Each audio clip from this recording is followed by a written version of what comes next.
대한민국 99%를 위한 편파 방송 나는 꼽살이다.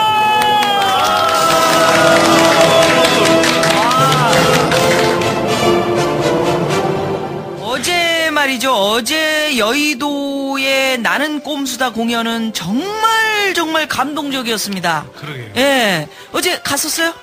예. 이벌 갔었네? 저는 세금명당 당원들하고 한 100명 같이 갔었던 것 같아요. 인파가 많아서 근데 같이 모여있을 수가 없더라고요. 그러니까. 누나는 어제 그 몸은 박원순 서울시장님 그 행사 있어요. 기후행동 콘서트라고. 거기서 내 진행을 또 선약이 있어서 몸은 거기 있는데 마음은 여의도에 있는 거라. 보니까 사람들 인파가 몰리는데 우리 시사돼지 김용민 삼벌이 그때 그 상황을 좀 한번 느껴보게 우리도. 그 당시 뭐 여의도 공원이 뭐 꽉 들어찼다고 해도 과언이 아닐 정도고요. 정말 인산인해였습니다. 예전에 그 여의도 광장에서 굉장히 집회가 많이 있었지 않습니까? 87년만 해도 당시 노태우, 김영삼, 김대중 대집회를 열었는데 아마 그 이후 이렇게 많은 인파들이 여의도에 몰린 때가 있었나? 제가 87년에 DJ 대통령 선거 때 100만 명 모였다고 할 때 거기 있었어요. 근데 그때는 음향이 안 좋아서 뒤쪽에 있으니까 안 들렸거든요. 전혀 안 들릴 거예요. 근데 제가 봤어요. 할머니들이 쌍가락지 빼더라고요 그때. 그래서 듣는 거는 나 못 들렸지만 진짜 가락지 빼서 갖다 넣는 건 본 적 있었거든요. 그게 100만 명이었어요.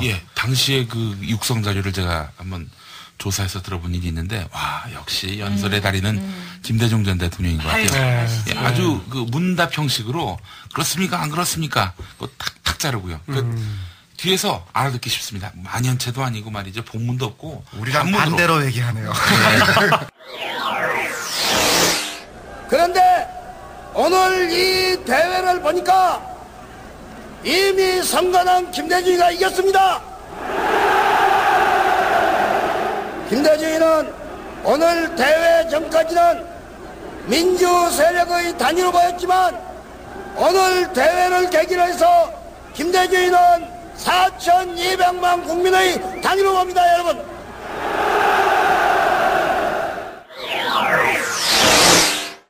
남 얘기하지 말고 보니까 뭐 우리 김용민 씨는 우리 삼벌은 물이 올랐더라고 거기서. 어제 성대모사 가지고도 아주 뭐 문재인 안녕하십니까.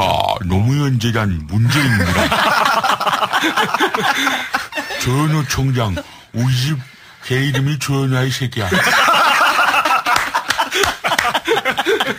이렇게 물이 올라가지고 난리가 난 거야. 근데 그 경찰들이 그 숫자를 잘못 세는지 경찰 추산하고 어떻게 신문에 나는 숫자하고 틀리더라고요. 예, 그렇습니다. 경찰 추산이 16,000명이라고 나왔는데요. 주진우 기자가 그 다음날 아침에 경찰한테 전화를 했는데 잘 아는 얼마나 모인 거예요? 경찰 추산은 16,000인데 실제 어때요? 5, 6만 될 겁니다. 그렇게 나오더라고요. 근데 정봉주와 미래권력스 여기서 건축 전문가가 오마이뉴스가 이 전체 그 사진 진짜 멋있더라고요. 도감 촬영을 했어요. 그걸 갖고 도면화 해가지고 계산을 해봤는데 아주 보수적으로 잡은 게 10만이라는 거예요. 아하. 보수적으로 잡아도? 네, 보수적으로 잡아도. 근데 어제 저희 이제 새혁당 당원 중에 한 7시 40분쯤 이렇게 여의도역에서 막 내렸는데 나오질 못했대요. 여의도역이 하도 밀려갖고. 그리고 나왔는데 여의도역에서 이렇게 내거리 건너오잖아요. 한 번 건너는데 그냥 막 한 1,000명 이상씩 이렇게 건너가는 것 같은 느낌이었다는 거예요. 그러니까 이게 바로 민심인데 그렇습니다. 어떤 신문에서는 이걸 캐치를 안 하더라고. 못 하는 건지 안 하는 건지 일면에 아예 뭐 안 실은 신문들 많고 오늘 경향 신문 보고 나 또 감동 먹었잖아요. 그 사진이 정말 멋지던데. 선모 전 기자가 다니던 디모일보 같은 경우에는 16,000명이라고 해요. 타이틀도 달더라고요. 인생을 헛산 분이야, 그분이. MBC는 보니까 취재 거부가 기사거든요. 그래서 나는 그 광경을 보면서 내가 사랑하는 그게 바로 김미화의 저주야. 왜? 김미화를 내몬 다음부터는 MBC가 더 이상 과거의 MBC가 아니라. 3위로 나는 저주하고 있지 않은데. 축복 안 하고. 네, 그럼 김재철의 저주로 그래, 정정하겠습니다. 정정해 주세요. 김재철의 저주로. 아니 나는 그 여의도의 그 행사를 보면서 뿌듯하기도 하고, 야 이렇게 좋은 사람들이 내 주변에 있구나, 내 동생들이구나, 이런 느낌. 그래서 우리 꼽사리 동생들도 언젠가는 우리가 회를 거듭할수록. 여의도에서 한번 10만을 모아놓고 이렇게 경제 특강을 할 수 있는 그런 기회가 생겼으면 하는 바람입니다. 이 누나의 바람은. 아니, 오늘 정말 해보면 안 할 거냐고 막 그런 사람도 있었는데요. 제가 썰렁탕 끓여 먹을 일 있냐고. 썰렁하긴 해. 응? 일벌이벌이 썰렁하긴 하다고. 이하야에 진짜 찬바람 집어놨잖아. 예? 찬바람 제가 이렇게 왜 개구멍 이야기한 거 있었잖아. 지난번에. 그러니까 그 뒤에. 아니 편집하시면서 그 찬바람 아예 집어넣었더만. 앞으로도 썰렁하면 찬바람 넣지. 아니 근데 그거 지금도 나오고 있어요 지금. 재밌다는 사람도 있어. 재밌다는 사람도. 자, 여러분들께 각자 인사를 좀 해야 되는데 일단 1벌. 예, 오석훈입니다. 오늘까지도 학교 얘기할게요. 워낙 좋아하시더라고요. 파리 10대학에서 경제학을 공부했고요. 더 세게 얘기해야지. 보통 C급 경제학자라고 얘기를 하는데요. 파리 10대학의 C급 경제학과요? 발음을 똑바로 해주세요. 하여간 경제 전공이었고요. 앞으로도 한 1년간은 경제 분석 계속 하려고 합니다. 좋았어. 2벌. 2벌입니다. 저는 학교 이름 빼고요. 세금혁명당 당수. 뭐 잘났다고 학교 이름을 빼? 한 번 더 해야지. 옆에서 하면 해야지. 2벌 세금혁명당 대표 당수 두목 선대인입니다. 학교 이름 얘기 안 하고? 학교 이름은요. 앞에서 했으면 해야지. 한 번 더. 하바 더. 우리 3벌. 네. 김용민. 예, 김용민입니다. 예, 국민대학교 대학원 문화교차학과. 예. 문화교차학과는 뭐야? 이제 어떤 자기가 전공한 학문이 있으면은 거기에 인문학적 성찰, 교양 이런 것들을 결합시키는. 융합 학문이라고. 융합. 했죠. 예. 초융합을 안 해요? 그, 3개 붙이면 초융합이라고 그러던데. 등록금이 굉장히 비싸집니다. 지금은 그냥 융합. 보통 융합. 그 혼합 아니에요? 혼합. 예. 그리고 저는 여왕벌 김미화 누나입니다. 오늘 주간 꼽사리가 뭐였는지 먼저 좀 쉽게 짚어가면서 참 경제적으로 뉴스가 많았었잖아, 지난주. 누가 먼저? 3대 먼저. 2벌이. 제가요? 서울 강남 재건축의 집값이 많이 떨어지니까 이게 박원순 서울시장이 들어서고 나서 이 부동산 억제책을 쓰니까 떨어진다. 그래서 박원순 효과다. 이런 식의 이야기까지 해요. 권도엽 국토해양부 장관은 서울시의 재건축 정책이 자칫 주택 공급을 줄일 수 있다며 박원순 시장의 주택 정책은 친서민 정책이 아니라고 강하게 비판했습니다. 박상호 국토해양부 주택토지실장. 재건축 사업 자체가 굉장히 추진이 어려워집니다. 이렇게 되면 장기적으로 이제 주택 공급도 줄게 되고요. 결국 서민들의 내 집 마련이나 또 전세값 문제 등에도 악영향을 미칠 수가 있습니다. 서울시는 재개발 재건축을 강제로 늦추지 않을 방침이라며 반박했습니다. 김효수 서울시 주택본부장. 재건축이나 재개발 이런 데서도 매입형 임대 아파트가 들어오지 않습니까? 그거를 저희가 막을 이유가 왜 있어요? 그러나 전선은 국토부와 서울시에 그치는 것 같지는 않아 보이는데 서울 강남의 재건축 추진 아파트들이 박원순 시장 취임 이후 난항을 겪고 있습니다. 11월 28일 SBS CNBC 보도. 하지만 오랫동안 끌고 온 사업이 진행이 안 되는 데다 집값도 떨어지고 있어서 해당 아파트 주민들의 불만은 커지고 있습니다. SBS CNBC와 인터뷰한 한 부동산 전문가.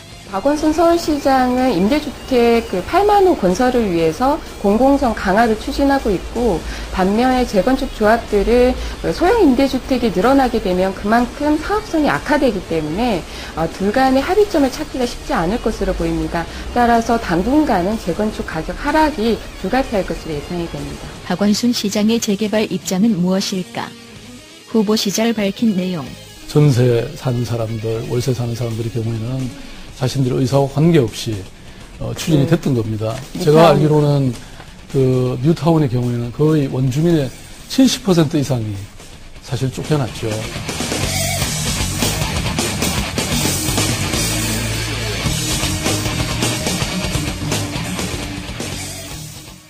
박원순의 저주. 근데 오늘 저주가 뭐가 좋아? 저주 컨셉이요 오늘. 아니 실제로 그렇게 얘기하더라고요. 아니 그런데 실제로 시장이 박원순 시장 들어오고 나서 한 게 별 다르게 없어요. 그리고 얼마나 됐다고? 그러니까 한 달 됐거든. 그리고 집값은 5달 전부터 떨어지고 있었어요. 아니 근데 이것들이 진짜 언론이라고 해야 되나 이걸? 아니 5달 전부터 떨어지고 있던 집값을 박원순 시장 들어선 지 한 달 됐다고 박원순 효과 때문에 떨어진다. 일단 말이 안 되잖아요. 나경원이 됐으면 나경원 때문에 떨어졌다 이런 얘기도 안 할 거 아니에요. 나경원 나오면 안정화. 안정화겠죠. 그 다음에 이 근도엽 국토해양부 장관이 또 시비를 걸었어요. 그러니까 박원순 시장이 쓰고 있는 주택 정책은 친서민 주택 정책이 아니다. 왜냐? 주택 공급을 줄이기 때문에 결국은 서민들이 밖으로 쫓겨나게 된다. 뭐 이런 식의 이제 이야기를 했단 말이에요. 그게 한나라당식 서민은 아파트 정도는 있어줘야 서민이라는 거 아니에요. 기본적으로 공급을 줄이겠다고 했나 박원순? 아니요, 전혀 아니죠. 근데 이제 예를 들어서 재건축 이번에 추진되는 게 있었는데 네. 그게 뭐 일부러 제동하려고 한 게 아니라 원래 그 보통 1차 그 들어올 때는 바로 통과 안 되는 경우들도 많아요. 그래서 이제 그게 이제 요번에 보류가 됐는데 그걸 가지고 뭐 제동을 건 것처럼 이렇게 포장을 해서 그것 때문에 주택 공급이 안 된다. 근데 생각해 보세요. 그러면 자기는 뭘 했냐 이거지.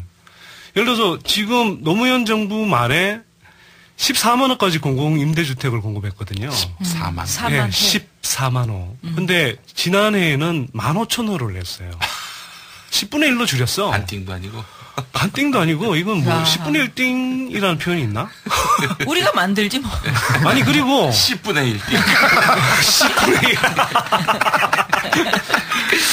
아니 그리고 어제 물 오른 게 지금까지도 오르고 있어. 사실 아까 들어오기 전에 완전 파김치 상태였는데.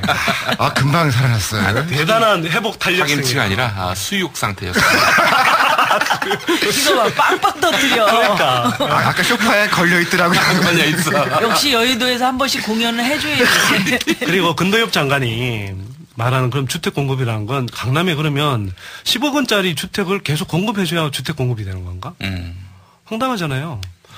그리고 제가 이 양반이 국토부의 국토정책국장으로 있을 때 인터뷰를 한 적이 있어요. 아, 동아일보 기자로?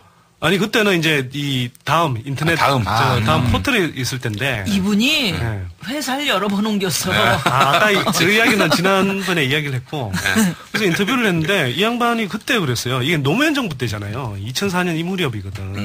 그러니까 그때 가서 이제 아파트 그때 이제 그 공공부문의 아파트 분양원가에 대해서 어떻게 생각하십니까? 이렇게 물어봤더니 네. 아무 말도 없이 그냥 위험합니다. 딱 그러시더라고요. 그래서 분양 원가를 공개하면은 위험하다. 그래서 근거가 뭡니까? 그러니까 그건 어쨌거나 위험합니다. 이렇게 이야기하는 거예요. 아무런 논리적인 근거도 없이 그냥 위험하대. 묻지도 따지지도 않고. 그래서 제가 다시 물어봤어요. 그러면 건설업체들이 그걸 굉장히 그러니까 싫어하고 또 그렇게 되면 건설업체들이 뭐 여러 가지 이렇게 뭐 이 건설업체들이 밝히고 싶지 않은 것들을 이렇게 드러내야 되는데 그 경우가 되면 위험하다는 거예요. 아니 근데 이게 도대체 정책 당국자가 누구를 위해서 지금 정책을 생각하고 있는 거야 이게 황당하잖아요. 국토해양부. 그러니까 국토해양부는 저는 이제 건설적 정부라고 생각하죠. 정부. 아이고 이 관료 사회가 정말 심각하네요.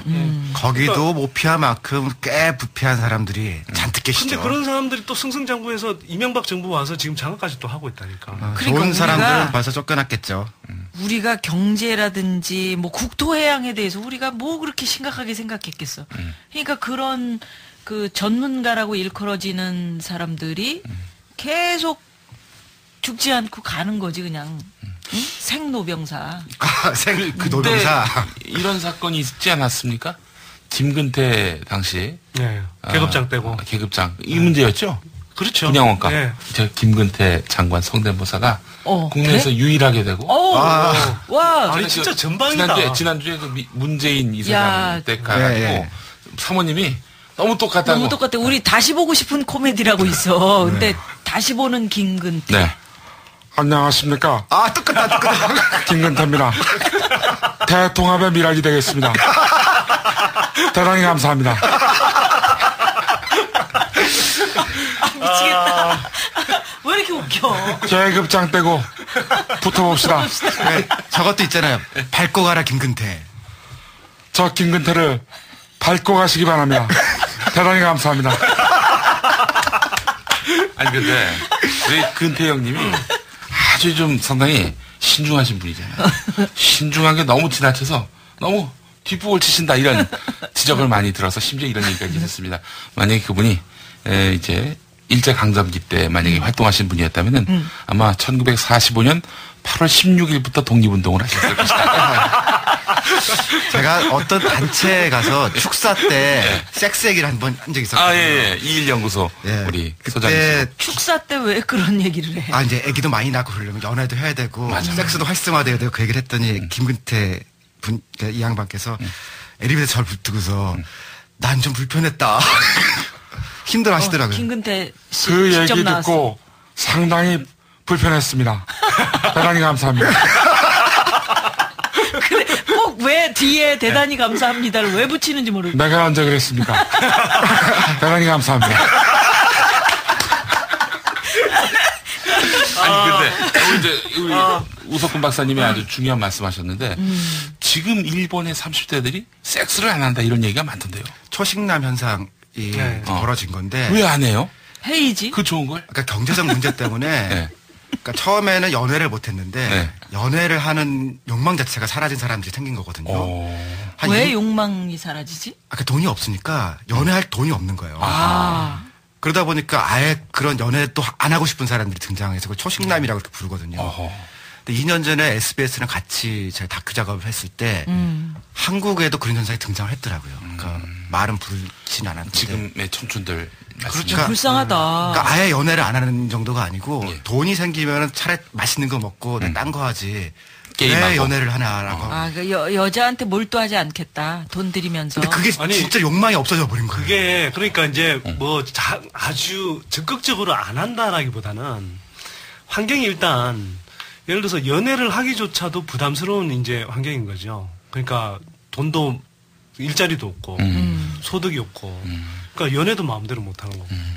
자연스럽게 오늘 두 번째 주간곱살이가 청년 유니온 얘기거든요. 그렇구나. 네, 그 얘기 하기 전에 제 주변 사람들이 저한테 신신당부하더라고요. 뭐라고? 오늘부터 가면은 솔직하게 네 얘기를 해라. 그래, 그게 좋아. 솔직하게 얘기하면 재수 없을 거예요. 그랬더니 원래 재수 없었어요. 네, 그래 재수 없으라고. 아니 근데 지금까지는 솔직하게 이야기 안 한 건가요, 그럼? 아니 했는데 더 솔직해져라 이 얘기지. 제가 잘난 척 빼면 시체인데 잘난 척 별로 안 했거든요.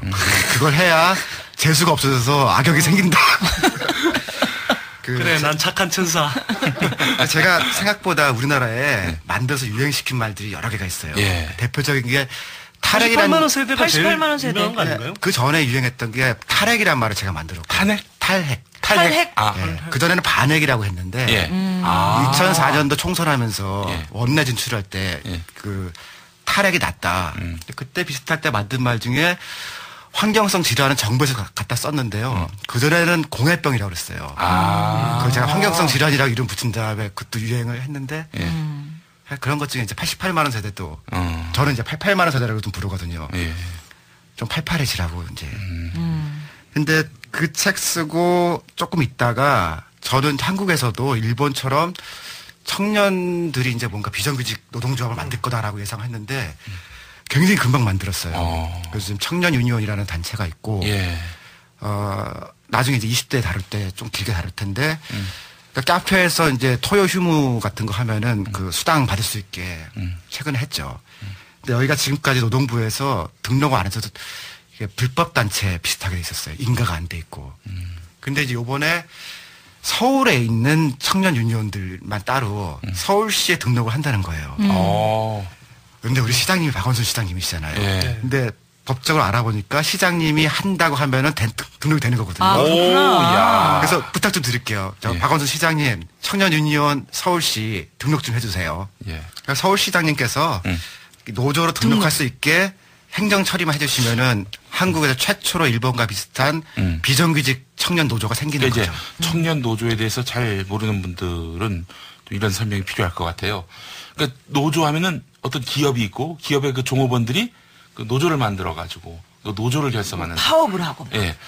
그런 개념의 노조는 아니죠. 그러니까 그 이야기를 좀 해주셔야 될까요? 노동부에서 그동안 왜 반려를 했는지. 작업장별로 노동조합이 있는 게 있고요. 그 다음에 지역으로 가입하게 되는 일반 노조라는 게 있거든요. 근데 그 일반 노조는 이 2명 이상만 있으면은 특정 지역을 중심으로 할 수 있어요. 근데 비정규직이나 커피집의 알바들은 사실 작업장이 작잖아요. 한두 명 있으니까 그거는 지역별로 묶어서 일반 노조로 들어가는 수밖에 없는데 여성 노조는 이미 있어요. 그러니까 여성 비정규직은 해줬는데 청년들이 오니까 노동부에서 별 이유도 아닌 거를 계속 반려를 시키고 있는 거거든요. 뭐 이름 틀렸다 내지는 뭐 주소 틀렸다 이런 거를 반려시키고 행정소송 중인데 이번에 서울시에서 등록을 하면은 노동부에서도 나머지를 해주겠죠. 그럼 한번 지켜봐야 되겠네. 굉장히 하여튼 좋은 모범 사례를 만들 수 있는 저의 기회인 것 같아요. 진짜. 제가 참 그 위원장을 너무 좋아합니다. 그 김영경 위원장.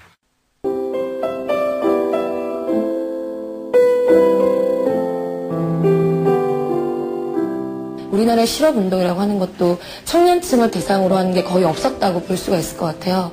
그런데 이제 이 경제 위기가 닥치고 우리나라의 정책이 청년들을 희생하는 방향으로 가다 보니까 청년 실업이 심각해지고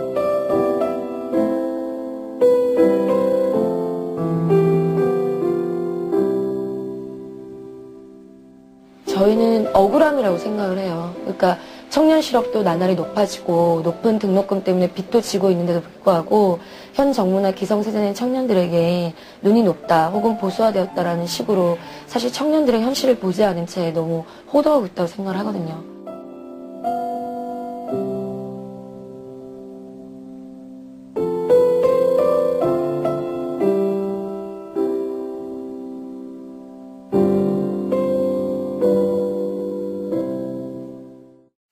여러 사람이 좋아해요. 정말 저도 나도 만나봤지. 정말 대단한 그런 그 학원 강사 이시기도 하고 원래 청학생 회장도 하시고 저는 잔다르크라고 불러요.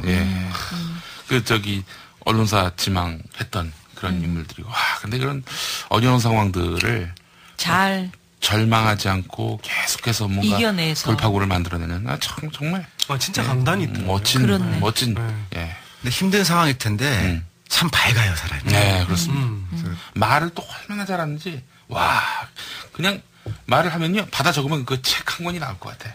지난번에 반값 등록금 외치던 그 대학생들 반값 포차한다고 그래서 내가 위로해주러 용기 주려고 한번 갔었거든. 그때 거기서 청년유니온 지금 얘기하는 김영경 위원장 만났는데 당찬 그렇습니다. 그럼요. 제가 기운을 주러 갔다가 맨날 받고 오잖아요. 그래서 꼭 하고 싶었던 말은 당신 같은 사람이 정치를 해야 된다.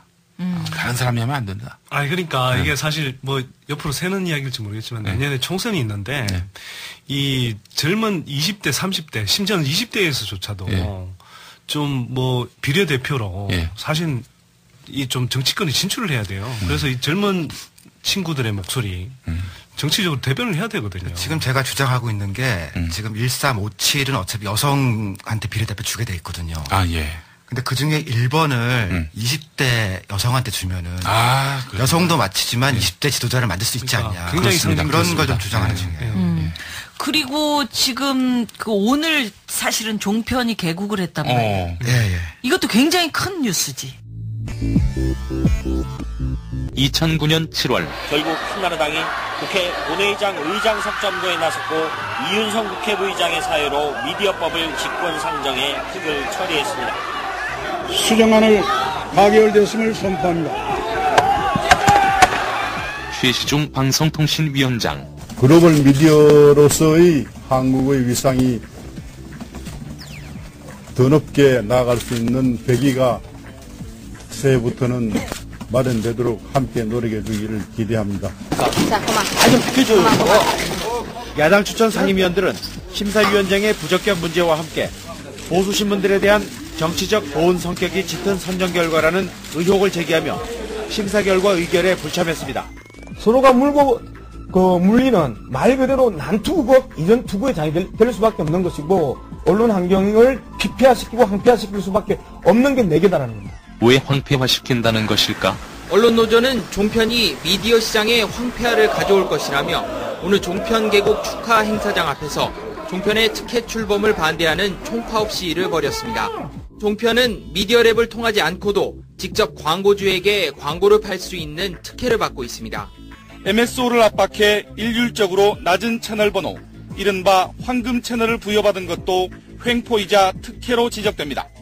지상파에는 금지된 중간 광고 허용과 방송발전기금 유예 등의 혜택도 문제가 되고 있습니다.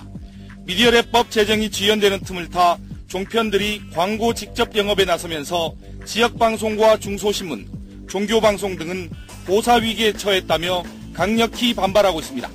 김경환 상지대 교수. 종합편성 채널 같은 경우는 사실상 규제가 없는 상태에서 사업을 시작을 했는데요.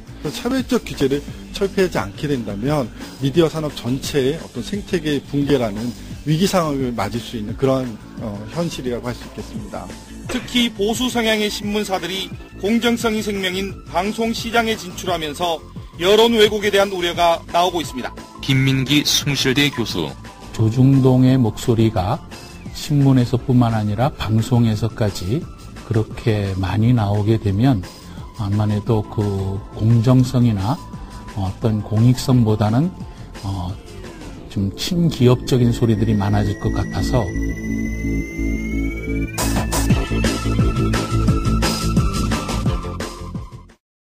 뭐 길게 얘기할 건 없고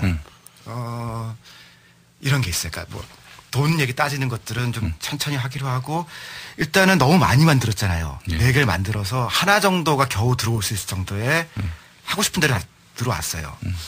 근데 제가 이제 중간에 몇 번 얘기를 했는데 잘 이해를 못한 것 같은 게 요즘 TV나 리모컨에 채널 감춤이 다 있거든요. 그러니까 홈쇼핑 안 보고 싶은 사람들은 그거 감춰서 이렇게 하거든요. 근데 할아버지들은 그거 잘 안 쓰나 봐요. 예. 그래서 이 종편은 일단 오늘 채널 감춤으로 많이 들어갔거든요. 예. 근데 이게 풀려나려면은 일단 뭐 김어준 총수쯤 되는 사람이 종편도 괜찮다라고 얘기를 해야 감춤 채널에서 풀려나올 거 아니에요.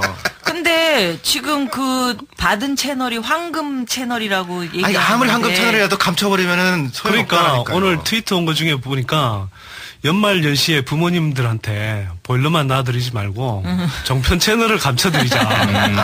그런 제안이 왔더라고. 예전에 우리 옛날 텔레비전 보면은 이렇게 돌리는 거 있잖아요. 다이알 같은 거. 로타리 방식. 네, 로타리 방식. 그러면은 이 사실은 황금 채널의 의미가 있는 건데 요즘 다 리모컨 아닙니까? 제가 또 이 시점을 잘난 척. 며칠 전에 그 언론노조에서 하는 그 토론회에 갔었거든요. 가서 이제 그때는 조금 길게 얘기를 했었는데 결국 종편의 적은 리모컨이다라고 그 얘기를 제가 하고 왔는데 언론노조 사람들이 마침 이제 짧게 할 얘기가 그것밖에 없었나 봐요. 그래서 오늘 하루 종일 약간 채널 감춤이 오늘 키워드였죠. 채널 감춤 뭐 좋은데 사실 광고를 직접 판매를 해서 직접 사들이고 또 광고사에 속해 있고 또 그러면서 뉴스를 오래 편성하고 그 뉴스 안에서 어떻게 상대방 광고를 사는 사람들을 깔 수가 있느냐. 그러니까 그게 문제라니까. 미디어 랩이라는 제도인데 랩이 또 이 시점에서 그 레이버토리라고 하는 실험실로 아시는 분들이 있는데 그게 아니고 리프레젠테티브라고 하는 그러니까 미디어 대변 내지는 대행사 같은 개념이거든요. 아, 난 그거였군요. 그 음식할 때 뒤집어 씌우는데. 주로 김용민은 L이 아니고 R로 시작합니다. 예. 근데 그건 제도적으로 미디어 랩이라는 이제 지금까지 있는 그 법안을 정식으로 만들어서 하면 되는 거거든요. 근데 지금 한나라당이 국회를 안 돌리잖아요. 그래서 아마 내년 총선에 이기는 걸 전제로 하면은 그때 미디어 랩법을 이제 움직이면 그때는 이제 해결이 되는데 올해 12월부터 내년 4월까지는 이제 깡패들의 전성시대가 한번 열리는 거죠. 기업들 삥 뜯는.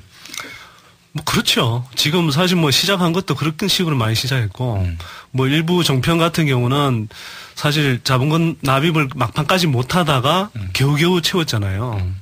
그 과정에서 사실 이제 굉장히 무리하게 그렇죠. 그 다음에 이제 뭐 KT 같은 데는 아예 이제 뭐 살짝 아직 뭐 공기업 같은 성격이 있으니까 거기 이제 뭐 80몇 억 전체적으로 80몇 억을 내놨죠. 예. 그런 식으로 가기도 했고. 그러니까 이제 좀 설명을 드리면은 그동안에 이제 방송 광고라고 하는 것이 각 기업들이 이 한국방송광고공사라는 곳에다가 이제 다 맡깁니다. 광고 물량을. 그러면 방송광고공사가 예를 들어서 MBC 한 100%를 보내라. 이게 기업들이 얘기하면은 나눠주는 거지. 90%를 MBC에다 주고 나머지 10 갖고 뭐 지역 방송이라든지 종교 방송 이런 데다 분배를 해주는 거죠. 그래서 재밌는 현상은 뭐였냐면 옛날에 MBC PD 수첩에서 삼성을 까는 그런 기획이 있었는데 그 방송 광고에 삼성 광고가 있었어요. 이게 대행이 하니까 뭐 상관없이 그게 무슨 순기능이 있냐면은 그러니까 직접 영업을 하게 되면은 방송사가 기업을 상대로 해서 광고 주십시오 이러는 건데 이렇게 될 경우 그 기업에게 불리한 기사를 그러니까 현대든 삼성이든 어떻게 그 나쁜 기사를 뉴스에 쓰죠. 예를 들어서 비리를 저질렀다. 그거 어떻게 뉴스에서 다룰 거냐. 그러니까 사실은 이 많은 분들이 이렇게 신문을 예전부터 이렇게 쭉 보셨으면 이 2000년대 들어오면서 이렇게 달라진 현상 중에 하나가 뭐냐면 신문에서 기본적으로 삼성인이 특히 삼성 까는 기사가 없어졌어요. 실제로 제가 이 동아일보 있으면서도 삼성 기사들이 여러 번 축소가 됐거든요. 심지어는 제가 한번 직접 경험한 것도 있죠. 그러니까 예를 들면 99년에 참여연대에서 그 삼성 이재용이 이제 그 편법 상속 문제 처음 제기했을 때 그때 제가 사실 특종할 수도 있었는데 기사를 사회부 기자라서 이제 그때 이제 그때는 뭐 여러 가지 복잡한 뭐 그런 경제 용어라든지 이런 것도 잘 몰랐어요. 그래서 내가 그냥 미리 좀 안 쓸 테니 며칠간 스터디나 좀 하자. 그래서 준비를 해갖고 이제 제가 발제를 많이 했죠. 그래서 사회면 톱, 그 다음에 사회면 박스까지 잡혔었다고요. 마감 1시간 전까지. 열심히 써서 보냈어요. 제초까지 당하면서 했다고. 빨리 안 그래서 이제 기분 좋게 들어갔죠. 뭐 보람찬 이러면서. 그래서 아니 기자들은 그게 진짜 사회면 특히 사회부 기자가 사회면 톱 쓰면 그거 사실 굉장히 기분 좋은 거거든요.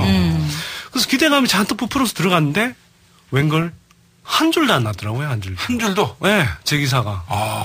그리고 일면에 기사가 실렸는데 뭐냐 하면 국세청 발로 그냥 국세청 출입 기자가 쓰는데 국세청 발이 아니고요. 이거는 삼성의 대변지 같은 톤으로 썼어. 삼성 주장을 쫙 쓴 다음에 참여연대는 이렇게 주장했다. 뭐 이런 식으로 한 2줄 정도 걸쳐놓은 삼성 보도자료 갖다 베꼈네. 거의 뭐.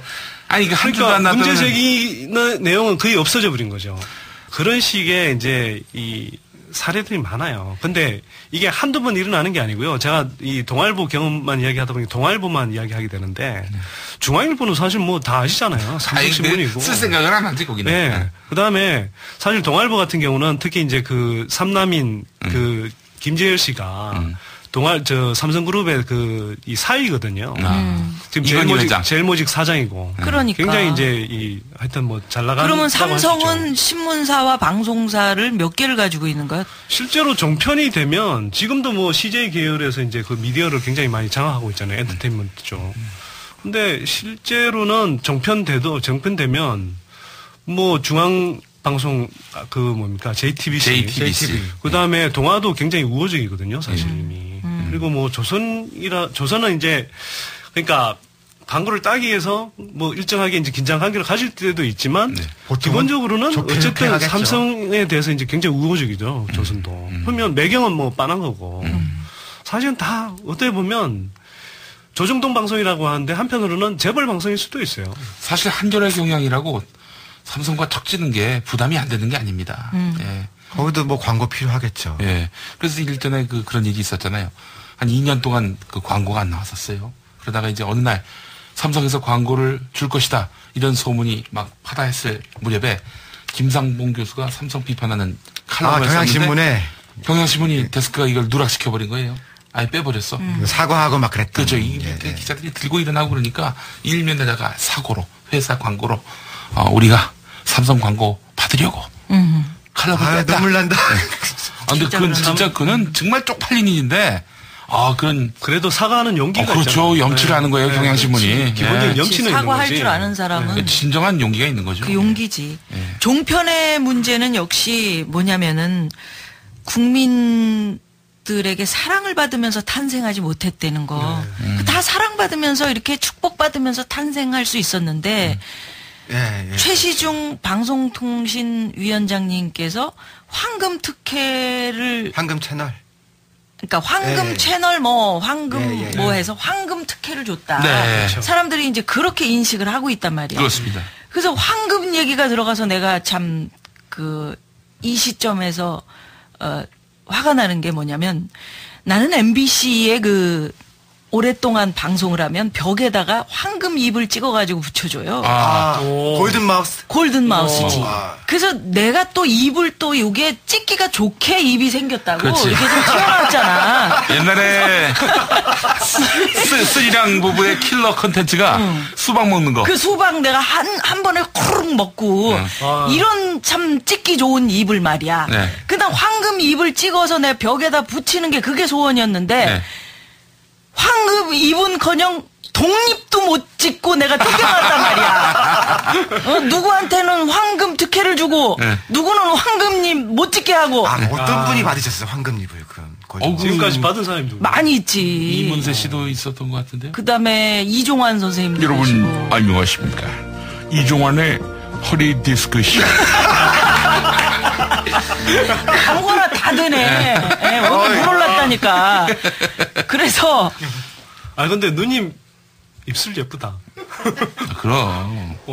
우리 이벌은 이렇게 쓸데없는 얘기고. 이건 빼. 뺄 리가 있나. 바람이 빼기는. 이쁘다 그런 얘기는 마구마구 해줘도 좋아. 바람 좀 빼. 자, 이런 종편 채널, 황금 얘기하셨는데, 황금 채널. 조선일보가 19번이죠? 그것도, 매일경제가 15번인가? 15번에서 20번 사이에 황금 채널을 받았다 이거야. 네. 그러나 그게 이제 감춤.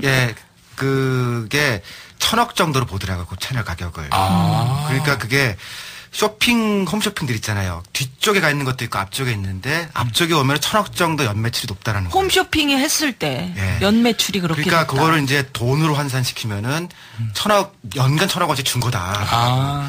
근데 기술이 발달해가지고 감추는 더 어쩔 거예요. 방법이 없으니까. 그러니까 남의 집 그런 얘기 하지 마. 그러면 또 이거 발전시켜가지고 감춤 기능 없는 리모컨을 개발할 수도 있어. 그러니까 이제 워낙 꼼수를 잘 부리는 사람입니다. 남의 집에 가가지고 감춤 기능을 해버릴 수도 있는 거고. 보통 오늘 친정집에 많이들 가셨다고 그러더라고요. 아니 근데 벌써 그거 실행해서 이거 실행했습니다 하고 이렇게 멘션 주는 사람들도 있어요. 그래서 제가 막 짝짝짝 박수 쳐주고 지금 1,000억들을 날려먹고 계신 거예요 지금 여러분들. 그건 좋은 방법이네. 그러니까 트윗에 들어가면은 그 방법들이 다 나와 있다는 거죠. 그러니까 채널별로 다 이렇게 쫙 있어요 이제 메뉴. 또 하나가 광고 직접 영업 아까 얘기했던 거. 그리고 미디어랩. 또 하나 전국 동시 의무 전송. 그렇죠. 의무 전송. 거기다 외국 거를 그대로 사서 트는 것도 많이 완화를 해줬다는 거지.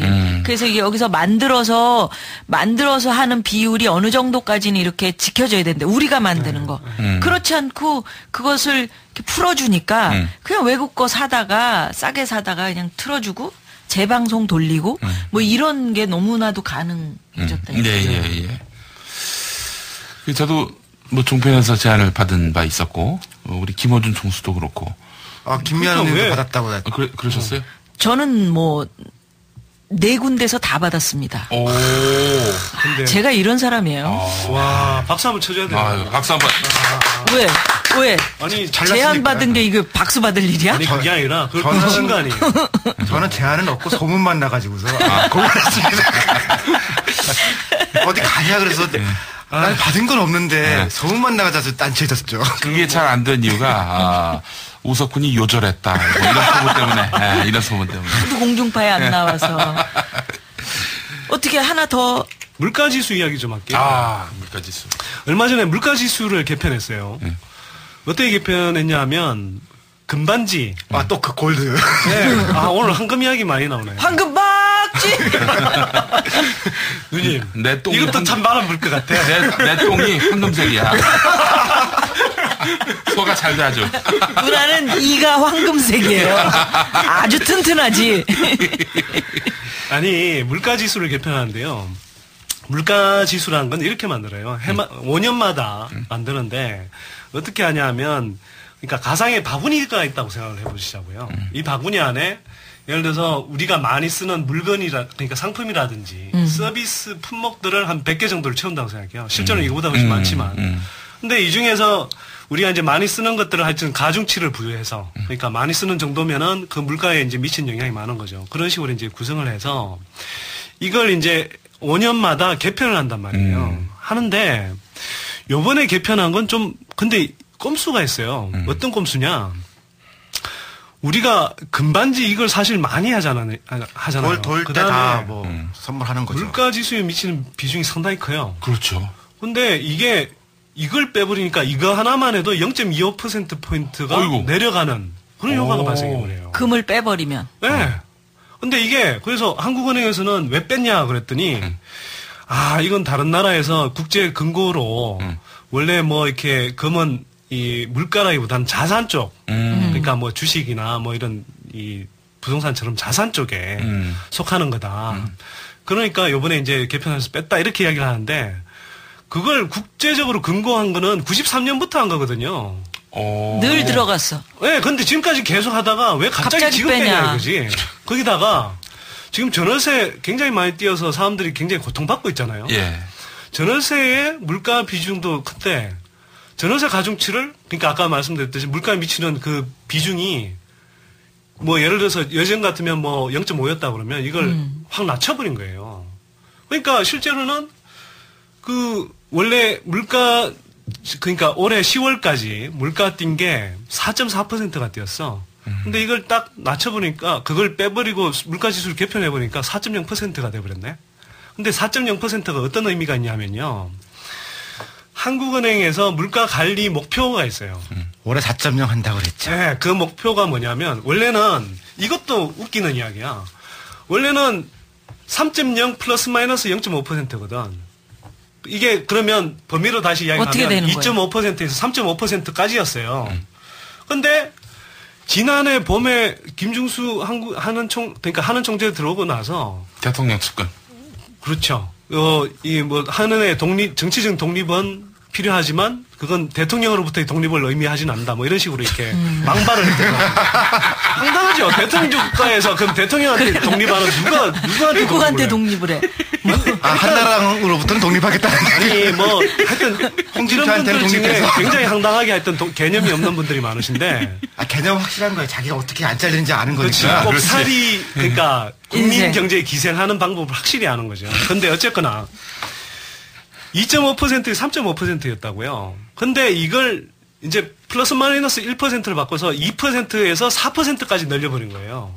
근데 2%를 염두에 둔 게 아니라 얘들은 막 성장 드라이브를 걸고 싶고, 그 다음에 저금리 기조 유지해서 부동산을 계속 떠받쳐야 되는데, 그러려면 계속 저금리를 놔둬야 되고, 그러면 물가는 오르잖아요. 무조건 뛰죠, 그럼. 그러니까 이게 이제 4%까지 늘려서 이제 하려고 한 거야. 그러니까 양궁으로 치면 관역을 한 2배 정도로 넓혀버린 거예요. 근데 이것도 지금 못 맞춰갖고, 이제 4.4%까지 올라가니까 이번에 물가지수 개편해서 이런 식으로 또 만들어버린다고.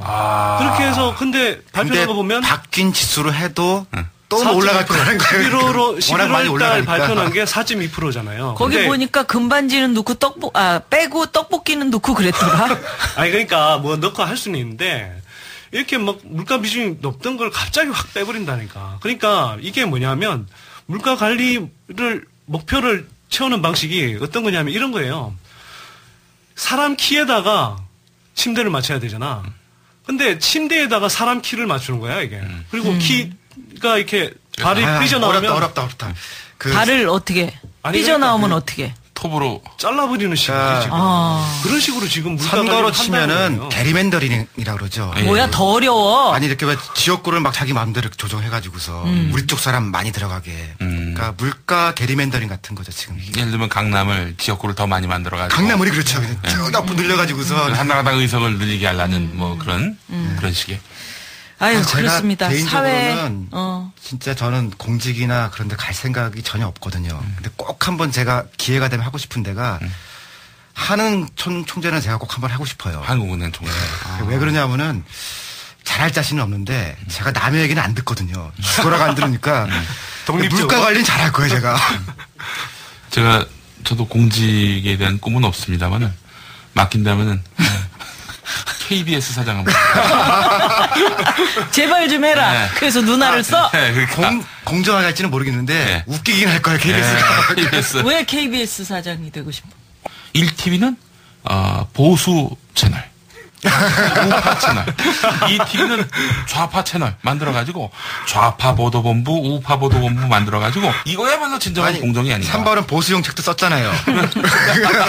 사실 보도 얘기를 해서 그런데 내가 예전에 동아일보하고 한번 다툰 적이 있어요. 그렇죠. 뭐냐면은 그렇지. 친노 좌파. 그렇지. 폴리테이너였나요? 그렇지. 폴리테이너를 다뤘는데 거기에 승자는 온 에어, 패자는 오프 에어 이렇게 했단 말이야.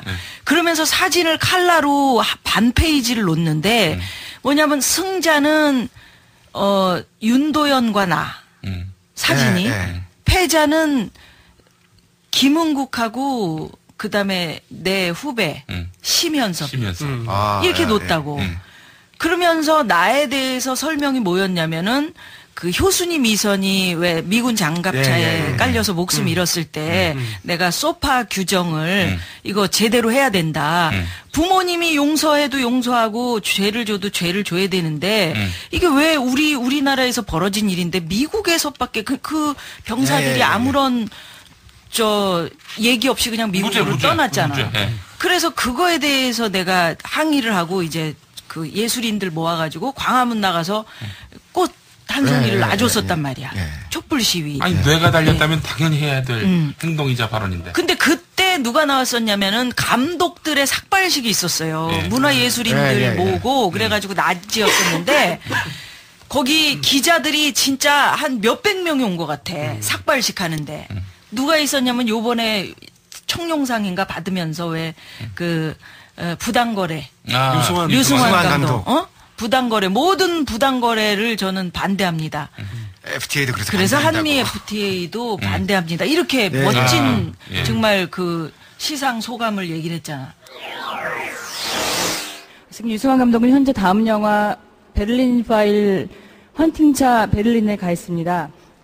사실 오늘 수상 소감을 저한테 부탁을 했던 게 하나 있는데 굉장히 좀 민감하긴 한데요. 말씀 전해드리겠습니다. 세상의 모든 부당거래에 반대하고 그런 의미에서 11월 22일 있었던 FTA에 반대한다는 말을 꼭 남기고 싶다고.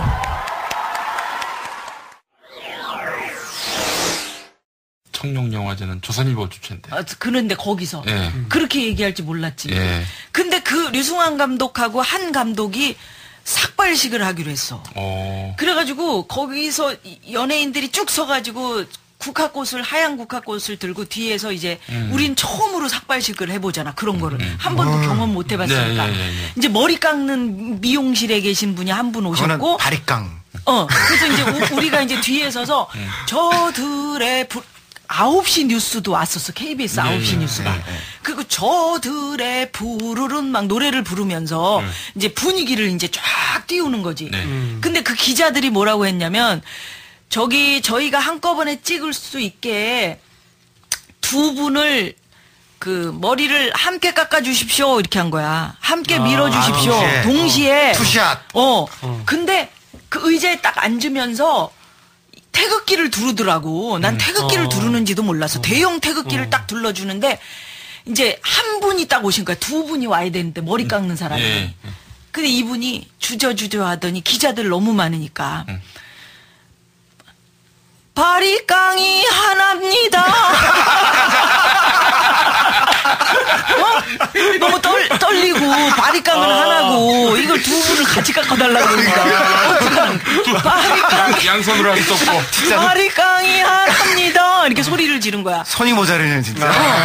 그래서 이제 할 수 없이 그러면 한 분 한 분씩 깎아주십시오. 그래서 대형 태극기를 두르고 이제 첫 번째 있는 감독이 머리를 밀고 두 번째가 류승환 감독이었어요. 근데 류승환 감독이 내 앞에 앉아 있었고 이제 첫 번째 분은 내가 기억이 안 나. 근데 이분이 이제 바리깡으로 쭉 미는 거야. 그러면서 우리가 뒤에서 이제 저들의 노래 계속 불러주고 바리깡으로 미는데 그분도 처음 해본 거야. 이 데모 현장에 나와서 이렇게 시위하는 데 나와서 삭발을 한 게. 그런 시선 속에서. 그리고 막 뉴스가 오니까.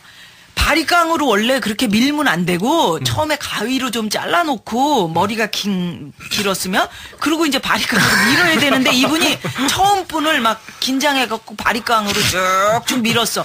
그래서 이제 됐다? 근데 이분이 내 쪽으로 걸어오는데 막 바리깡을 흔들면서 걸어오는 거야. 그래서 이상하다 그랬는데 류승환 감독이 이제 눈 감고 딱 이제 멋지게 딱 앉아있는데 여기 뒤에 바리깡을 딱 대잖아. 근데 나는 뒤에 서 있었으니까 바리깡 대는 게 보이지. 딱 대면서 올리는데 이게 찢긴 거야, 머리가. 이제 바리깡에 이제 처음에 머리가 엉겨가지고. 아픈 표시도 못하고. 찢겨가지고. 사진 막 찍고 있는데 뒤에선 이게 찢겨가지고 올라가는 거야. 이게. 근데 문제는 뉴스에서 나와서 찍고 있는데 그 모습이 보이는데 웃을 수가 없는 거라. 혀를 깨물고 내가 이렇게 노래를 했다니까. 진짜 그 삼보일배 때도 활동가들이 삭발했었는데 그때는 실력사라는 그 여주 실력사에 그 주지 스님이신 세영 스님이 밀어주셨거든요. 스님한테 부탁하면 잘 깎아주세요. 저 전문이에요. 근데 더 웃긴 거는 그때 이제 그렇게 끝나고 광화문에 어떤 분이 머리를 빡빡 밀고 이 스티로포를 깔고 딱 앉아 계시는 거야. 그래갖고 내가 가서 난 진짜 스님인 줄 알았어요. 머리는 빡빡 미셨는데 수염이 이렇게 기시더라고. 그래서 내가 아유 스님 안녕하십니까 그랬더니 저는 스님이 아니고 신부입니다. 내가 신부님이세요? 아니 너 왜 머리를 깎으셨어요? 그랬더니 교수님 이선이 이 소파 규정 확실히 될 때까지 제가 아니하는 의미에서 머리를 깎았습니다. 문정일 신부님이신가? 수염이니까. 아니 수염은 왜 기르셨어요? 노동 문제가 해결될 때까지 수염을 안 깎기로 했습니다. 그러니까 이분은 문정의 신부님 맞는데 지금 강정마을 강정마을 계시는. 근데 그 신부님은 털로 항의를 하시는 거지. 머리는 밀고 수염은 길고. 아이 웃으면 안 되는데 사실. 참. 우리 문정의 신부님이 이런 거 아주 넉넉하게 웃어주신 분이에요. 지금 강정마을 지키고 계시잖아요. 그럼요. 웃을 때는 아니긴 한데. 자, 우리 주제로 들어가야지. 그래, 동아일보 얘기에다가. 그래서 내가 그렇게 하면 되냐. 효순이 미선이 FTA 내가 FTA랜다. 하도 요새 FTA라.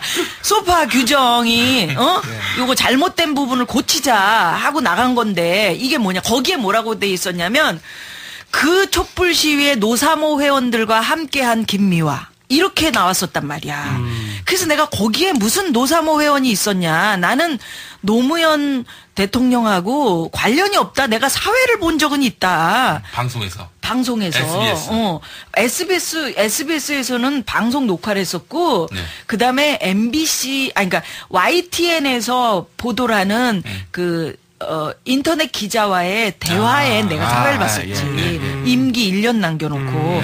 근데 내가 효수지 미선이 거기 촛불 집회하는데 노사모 회원들과 내가 무슨 같이 했냐. 내가 그랬더니 그 기자가 뭐라 그런지 알아? 김미화 선생님 잘 읽어보세요. 제가 언제 김 선생님을 노사모라고 했습니까? 노사모 회원들과 함께한 이렇게 썼잖아요. 그래서 거기 무슨 노사모 회원이 있었습니까? 내가 그랬더니 그 많은 촛불 집회 나온 사람 중에 한 명도 없겠냐? 노사모 회원이 한 명도 없으리라고 어떻게 장담하십니까? 이러는 거야. 야, 그걸 내가 정정 보도를 그때도 한 4, 5만 언론중재위원회에 가서 정정 보도를 받았다니까. 어떻게 됐습니까? 결과가? 정정 보도를 받아냈는데 내가 2천만 원 달라고 그랬거든. 그 동아일보사에다가. 세게 보셨네요. 근데 그 언론중재위원회 딱 와서 거기 높은 사람이 오더만요. 정정보도 네. 한 거는. 저기 데스크급이 옵니다. 그래. 국장님들이 오셨는데 딱 이런다 나한테.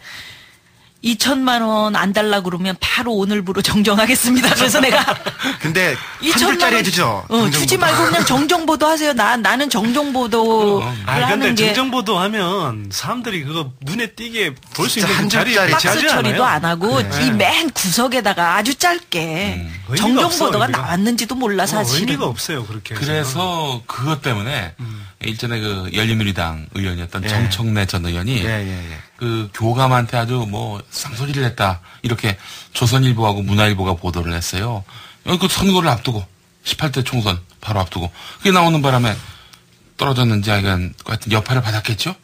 정확하게 그걸 계량할 수도 없습니다만은 그래서 조선일보하고 문화일보를 상대로 나는 그런 일이 없는데 왜 이렇게 보도하느냐 해가지고 결국 정정보도 하라 이런 그 판결을 받아냈어요. 그런데 이제 정청래 의원이 제기했던 거는 그 기사 크기만큼 그 기사 크기만큼 이렇게 정정보도를 해라. 근데 그게 나왔는지는 모르겠어요. 하여간 그 기사 크기만큼 나왔으면 아마 우리가 봤을 텐데 그렇게 안 나왔을 거야. 나 같은 경우는 뭐 반 페이지가 나왔는데 그럼 반 페이지를 정정보도를 해야지. 그렇지. 반성문 반 페이지 쓰려면은 진짜 힘들 텐데. 아니 그래서 이제 참 한국 언론이 굉장히 문제가 많은 것 중에 하나가 뭐냐면 연합뉴스 기사를 사실은 그냥 100개예요, 사실은. 우라카이라고 합니다. 우라카이라고. 전문용어 우라카이. 말이네. 진짜 어려운 얘기 나왔네. 근데 우라카이 어려워. 사실은 완전 다 표절이죠. 그래서 이렇게 우리가 거의 비슷한 톤의 기사 이런 것들이 이제 계속 각 신문에 같이 실리고 이런 것들이 사실은 그런 간행들 때문에 그런데 이건 사실 웬만한 언론 선진국에서는 다 그냥 표절로 생각을 하거든요. 예를 들면 뉴욕타임스 같은 경우는 그런 식으로 일부 다른 언론사의 기사나 그런 것들을 인용 없이 그냥 이렇게 표절한 경우는 그런 경우가 있었어요. 몇 년 전에. 아예 일면으로 그냥 그걸 사과를 하고 그 사람 담당 기자를 완전히 이렇게 내쫓았다고. 근데 한국은 그게 그냥 아예 간행처럼 돼 있고 데스크가 지시를 해요. 아예. 일단 기사를 쓰려면 연합뉴스 기사를 컨트롤 V 해서 그대로 가져다 놓고 거기다 문장 추가 빼고 막 이런 식으로 우라카이를 한다는 거죠. 그러니까 심지어는 제가 보니까 옛날에 제가 뭐 제 책에 한번 인용한 적도 있는데 윌리엄 패색이라고 동아시아 경제 전문 저널리스트가 있어요. 블룸버그 소속인데 그 블룸버그 소속의 이제 기자가 그 한국 경제에 이제 경의를 표한다. Hats off to 뭐 Korean officials in 뭐 코리안 오피셜스 CT에 그냥 CT. 뭐 하여튼 우리말로 이건 편집하시고요. 하여튼 그래서 자기 했는데 편집하래. 제목만대로. 그게 제일 재밌다는 거예요. 영화 할 때가. 제목은 그렇게 돼 있지만 실제 내용이 뭐냐면 굉장히 비아냥거리는 투였어요. 한국이 막 부동산 거품 일으키고 막 가계부채 풀어갖고 이렇게 경기 부양해서 잠깐 좋아지는 것처럼 보이지만 이 속병을 계속 곪고 있다 이런 내용이 있거든. 근데 그걸 연합뉴스에서 처음에 굉장히 막 찬양조인 것처럼 써버렸어요. 그 사람이 한국을 찬양한 것처럼. 네. 그랬더니 각 도하신문에서 그걸 조중동에서 다 받아쓰고 문화일보까지 받아쓰고 그 다음에는 여기서 끝난 게 아니라 기획재정부가 그 기사를 가지고 사실은 자기네들 욕하는 건데 그걸 가지고 외국에서도 이렇게 한국 경제 운영하는 걸 찬양하고 있다. 그 다음에 또 한나라당에서 나섰어요. 그 다음 날은 또 뭐 당입장하면서 우리가 이렇게 여당 돼서 잘하고 있다라는 식으로 이렇게 하고 있다고. 얼마나 한심하냐고 이렇게 한번 생각해보면. 누나가 자랑을 좀 한번 하자면 지금 여기 있는 우리 1벌, 2벌, 3벌들은 각하를 만나본 적 있어? 있어요. 있구나. 언제? 인터뷰도 했다니까. 각하랑? 이것도 나중에 이야기 한번 해야 되는데. 다음일 때 아니면 동아일보일 때? 다음에 있을 때. 저는 뭐 그리고 대통령 됐을 때? 시장 시절에. 에이. 근데 그 사연도 재밌어요. 시절은 아니지. 그 사연도 나중에 내가 이야기할게. 재밌어요. 나는 대통령 됐을 때 그 당선자 시절에 각하와 맥주를 마신 사이야. 알았어. 진짜? 잘났어. 그 얘기가 아까 얘기했던 장모님이 술을 마셔? 아까 얘기했던 그 동아일보 얘기하고 같이 연결이 되는 건데 그 당선자 시절에 유인촌 선생이 우리 연예계 선배님 아닙니까? 그러니까 대통령 되면 너무 바빠지시니까 영화를 보는데 같이 보자. 그래서 뭐였어요? 우생순이라고 그때 왜 그 핸드볼 영화 생애 최고의 순간. 그래서 그거를 같이 보고 이제 맥주 마시는 데를 갔단 말이야. 갔는데 거기 보니까 나만 처음 보는 거고 거기 온 연예인들이 전부 뭐냐면은 멤버스 각하의 선거 운동을 해준 연예인들이었던 거야. 근데 거기서 동아일보 얘기를 하는 거야. 나를 똑바로 보면서.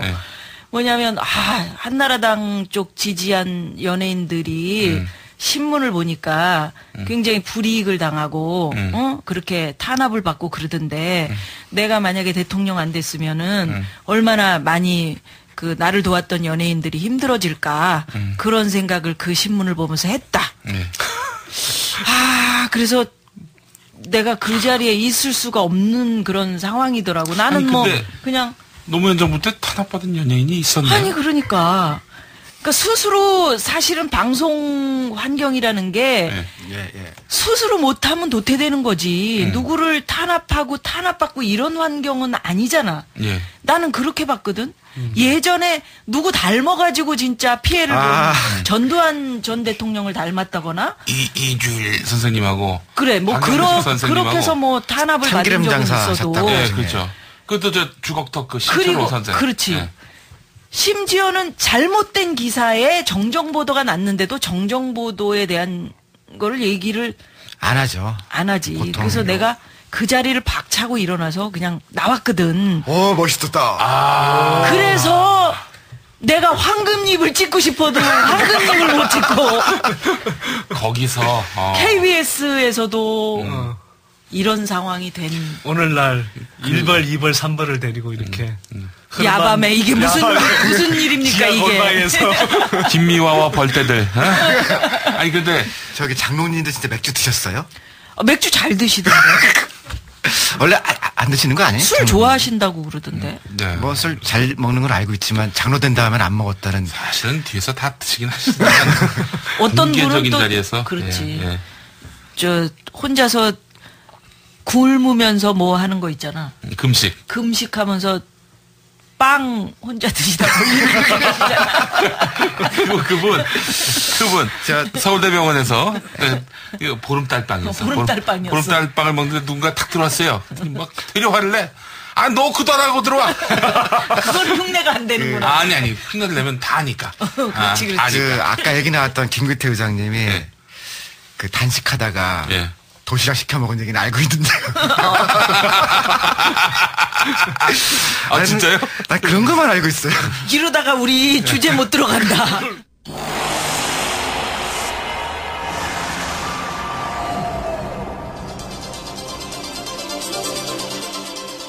(24시간이) 황금 시간대에 보내드리는 나는 꼽살이다.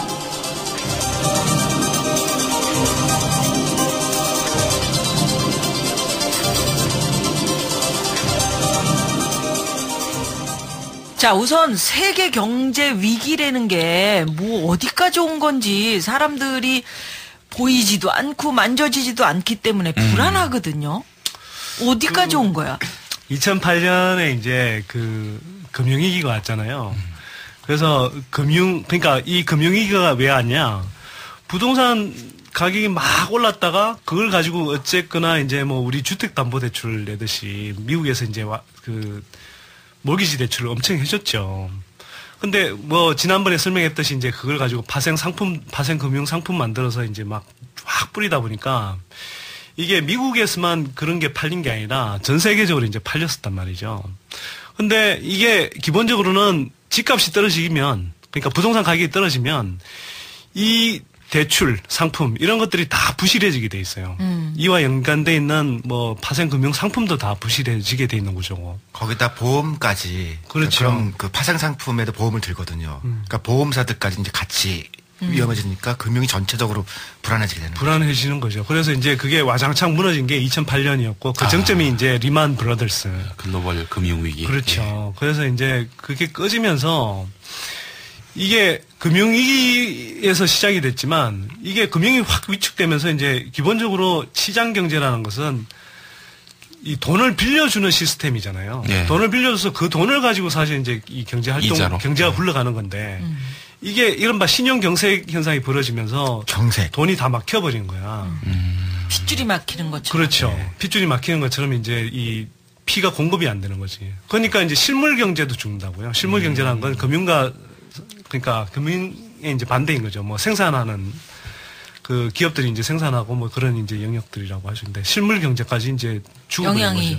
그래서 이제 우리 같은 경우도 그 경기가 2008년 말부터 해서 막 급락하고 이렇게 뭐 자영업자들 막 이제 뭐 문 닫고 그 실업자들 늘어나고 막 그랬었잖아요. 전 세계적으로 이제 그런 현상이 벌어졌잖아요. 그래서 그 뒤로 이제 그러면 어떻게 했느냐. 각국 정부가 이제 이 대대적인 부양책을 쓰는데 방법이 정부 이제 재정을 풀어서 그러니까 재정을 풀어서 막 이제 이 부양책을 쓰는 거죠. 돈을 찍어내? 돈을 찍어내는 건 이제 중앙은행이 하는 거고요. 그러니까 이제 정부 쪽이라 우리 같으면 이제 기획재정부 같은 데서 미국은 이제 재무성 같은 데죠. 그런 데서 돈을 이제 한 엄청나게 이제 이 풀어. 그 적자 그러니까 빚을 내서 국채를 발행하죠. 그러니까 빚을 내는 거예요, 정부가. 빚을 내서 이걸 갖고 와서 막 이제 푼단 말이에요. 우리 4대강 사업 하듯이. 물론 미국은 뭐 4대강 사업처럼 저런 이렇게 해괴망측한 사업은 안 하지만 그런 식으로 이제 막 풀어줬죠. 그 다음에 또 이제 FRB라고 이제 그 미국의 중앙은행 격인데 연방준비제도 이사회에서 우리식의 한국은행이라고 보시면 그렇죠. 그래서 거기에서 이제 기본적으로는 거의 초저금리, 제로금리 수준까지 낮춰버려요. 근데 그걸로도 경기 후퇴를 못 막거든. 그래서 어떻게 하냐면 이제는 이 양적 통화 확대 정책을 펴요. 제로금리면은 어떻게 되는 거야? 제로금리면은 이자가 전혀 없는 거예요. 예, 이자가 없고 현실적으로 인플레이션이라 해보면은 마이너스 금리이기도 한 거예요. 모이자, 그러니까 그렇죠. 은행에 돈을 맡기면은 시간이 지나면은 그 돈이 주는 거죠. 이제 마이너스. 그러니까 내릴 수 있는 만큼 내린 거죠. 그래서 갈부가 없네 더 이상. 그러니까 은행에 돈 갖고 오지 말고 니들이 그냥 써라고 하는 거죠. 예. 뭐 마이너스 이율 이야기까지도 심지어 나오곤 그랬는데 현실적으로는 뭐 사실 아직은 뭐 실행된 적이 없고요. 그래서 제로 금리까지 갔고 그다음에 또 하나 한 게 뭐냐면 이제는 윤전기를 막 돌려요. 그러니까 신문 인쇄하듯이 돈을 막 찍어내. 그걸 가지고 이제 헬리콥터에서 뿌리듯이 막 이제 시장에다가 쫙 푸는 거죠. 그렇게 해서 겨우 이제 경기, 이렇게 실물 경기가 가라앉는 걸 이제 막아놨다고요. 그래서 이제 사실은 어떻게 보면 뭐 이른바 이제 대공황 이후에 이제 가장 큰 경제 위기를 막았다, 성공적으로. 뭐 이제 이런 이야기를 하는데. 근데 이게, 그렇죠.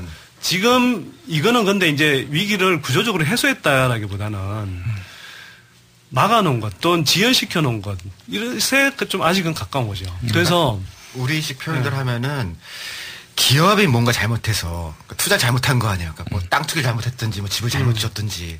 그래서 기업의 위기를 정부가 막아준 거거든요. 근데 2, 3년 지나고 나니까 정부의 위기가 온 거예요. 지금의 위기. 그렇죠.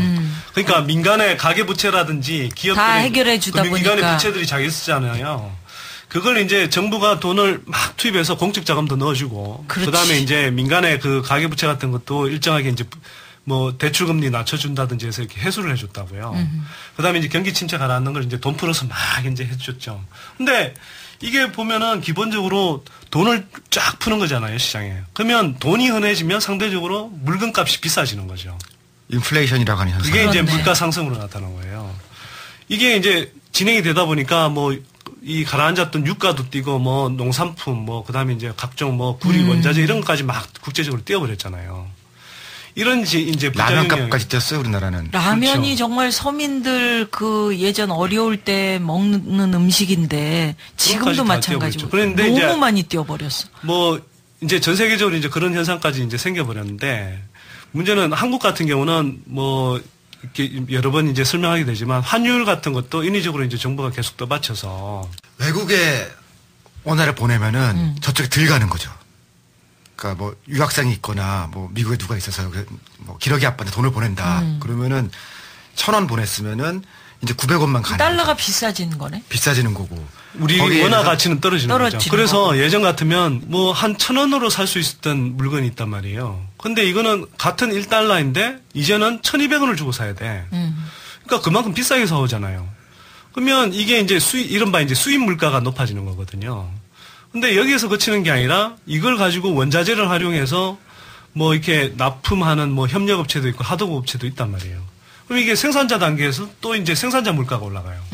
그리고 이게 이제 최종 소비재가 만들어져서 시장에 나갔을 때는 소비자 물가가 올라가는 현상이 생기는 거죠. 미국은 지금 일단 그렇게 해서 왔어요. 근데 이게 이제 다시 민간 부채를 정부 부채로 이제 이전을 했는데 이게 정부 부채도 한도가 있을 거 아니에요. 그래서 지난해 이제 그 여름 전에 공화당하고 민주당하고 이제 격돌을 한 거죠. 공화당은 이제 이 부채를 삭감해야 된다 그러고 민주당은 아직은 재정 지출 대해야 된다 그러고 그런 식으로 이제 격돌을 했는데 뭐 이제 신용평가 기관에서 이야기하기로는 한 4억 그러니까 4조 달러. 우리는 4천억 원 정도. 4천조 원. 네, 4천조 원. 네, 엄청난 돈이죠. 우리 GDP의 한 3.5배 정도. 그러니까 그런 돈을 해야 된다고 그랬는데 합의를 못 봤어요, 결국. 그래서 한 1.5조 달러 정도만 했거든. 그리고 그렇게 해서 미국의 총 부채가 한 21조 정도 돼요. 21조 달러. 그러니까 우리로 치면 이경원 아니에요? 이경원인가요? 경이면 거죠. 경이면 영이 몇 개야? 그러니까 이게 막 한도까지 와버린 거예요. 그러니까 이제는 더 이상 쓸 수 있는 조치들이 많이 남아있지 않다. 이런 상황이 돼서 그런데다가 미국 같은 경우는 이제 지난해 하반기부터 이렇게 이 경제 성장률을 다시 체크를 해보니까 이게 처음 발표했던 것보다 계속 가라앉기 시작하는 거거든. 그러니까 이제 사람들이 경기가 좋아진 게 아니라 후퇴하고 있구나 이러면서 이제 여름에 막 그 주가 폭락하고 막 그런 일들이 생겼었잖아요. 근데 어쨌거나 지금은 이제 미봉책 수준에 와 있죠. 근데 여기에서 끝나는 게 아니라 지금 더 문제가 되는 건 뭐냐면 유럽에서 사태가 터져버리네. 유럽이 지금 무슨 사태가 터졌지? 유럽에 또 돼지가 있어요. 돼지? 돼지. 네. 제 앞에 앉아있는 돼지뿐만 아니고 유럽에도 돼지가 있는데 피익스라고 그래서 PIIGS예요. PIIGS. 영어를 하지 마. 저쪽이 영어는 저쪽 담당이야. 그러니까 뭐냐면 P가 포르투갈, I가 이제 아일랜드, 이탈리아, 그다음에 이제 그리스, 스페인 이렇게 이제 주로 남유럽, 아일랜드만 빼고 이제 주로 남유럽 국가들인데. 이런 나라들이 이제 재정 건전성이 굉장히 안 좋다고요. 예를 들어서 그리스 같으면 이제 이 재정 적자 비율이 GDP 대비 한 143% 정도 되고 이렇게 이제 막 재정 적자가 이렇게 심각한 상태에서 경제 위기 때문에 계속 경기 침체가 되니까 대외 채무가 엄청나게 이제 있잖아요. 그렇다고 이 재정 적자를 내갖고 이제 떠받쳐 주는 것도 여기는 워낙 이제 재정 적자를 쌓아놨으니까. 근데 유럽이 나라마다 다 상황이 다른데 유로화를 쓰잖아, 통일해서. 그래서 이제 그것도 문제예요. 그게 뭐냐면 예를 들어서 한국 같으면 이게 환율이라는 것은 어떻게 보면 뭐 자동 온도 조절 장치 비슷한 역할을 하기도 해요, 사실은. 정부가 지나치게 개입을 안 하면은 그렇죠. 적절한 선에서 균형을 예를 들면 우리가 이제 경제 위기 IMF 때를 한번 생각해 보자고요. IMF 때 충격이 와서 우리가 경제가 막 확 망가지는 것처럼 그랬는데 어쨌거나 그때는 이제 뭐 이 환율이 확 뛰어버렸잖아요. 환율이 확 뛰면 제가 지난번에도 한번 말씀을 드렸는데 이게 이제 기본적으로는 수출 대기업 입장에서 굉장히 좋다고요. 그러니까 1억 달러치를 수출해도 예전 같으면 뭐 1,000억 원밖에 계산이 안 되는데 이게 뭐 1,200억이 되고 이런 식으로 되니까 사실 이제 수출 흑자가 생기고 그래서 이제 경기 회복에 도움이 되는 거거든요. 근데 유로화로 이렇게 묶어 넣어버리면 어떤 현상이 생기냐면 예를 들어서 독일 같은 나라는 경제력 대비해서 이 유로화의 가치가 상당히 낮게 평가되어 있는 거예요. 근데 그리스처럼 경제력이 좀 떨어지는 나라한테는 이 환율이 굉장히 높은 거야. 그렇지. 아니 그러니까 값세가 황세를 따라가려고. 그러니까 각 나라마다 상황에 따라서 그러니까 한쪽은 막 독일 정도 되는 나라는 괜찮은데 그 미친 나라는 그보다 아래라고 생각하면은 독일 중심으로 결정된 그 환율이 자기한테 불리한 거거든요. 그렇네. 네, 그래서 이게 사실은 문제를 불러일으킨 원인의 하나이기도 한데 독일은 그래서 이제 건실하게 특히 중국 쪽으로 수출도 많이 하면서 막 성장을 해요. 그리고 또 한편으로는 이제 유로화는 굉장히 안정된 통화잖아요. 그러니까 사실은 신용도가 국가 신인도가 낮은 그리스 같은 나라도 굉장히 좋은 조건으로 사실은 이제 이 돈이 들어온단 말이에요. 그러니까 이제 투자가 막 되는 거죠. 그리스는 못 믿어도 저 뒤에 프랑스와 독일이 있을 테니까 저도 되겠지라고 생각해서 그렇죠. 준 거거든요. 그래서 형님 잘 둬서 이제 막내가 이제 덕본 거죠. 그렇죠. 그래서 이제 돈이 막 쏟아져 들어오는데 이게 돈이 다 생산적인 데만 가는 게 아니라 뭐 부동산 시장에도 가고 자산 거품이 막 일어나는 거죠. 근데 이게 이제 경제 위기가 터지니까 확 거품이 꺼지면서 지금 이제 저게 뭐 금융권에도 이제 부실이 생기고 또 그걸 떠받친다고 재정 적자도 엄청나게 늘어나 있고. 근데 이게 이제 한계 통화를 사용하자라고 하는 얘기도 나왔었잖아요, 유럽에서. 다시. 그래서 이제 지금 다시 이제 고민이 생기는 거죠. 이걸 원래는 유로존이 붕괴되는. 네, 유럽 연합 만들고 그다음에 유럽 중앙은행이라고 그래서 이제 이 20이라는 것도 만들고 또 한편으로는 이렇게 유로존 그러니까 유로를 사용하는 이제 유로존도 만들고 그랬는데 점점 경제 통합 가서 이제 뭐 될 걸로 생각했는데 이런 사태가 생겨버리니까 이제는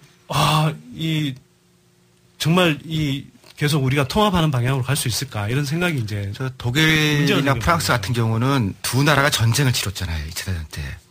근데 이제 EU 통합이라는 게 경제적인 문제도 있지만 정치적인 안정을 준 거거든요. 그리고 전쟁은 다시 우리 하지 말자.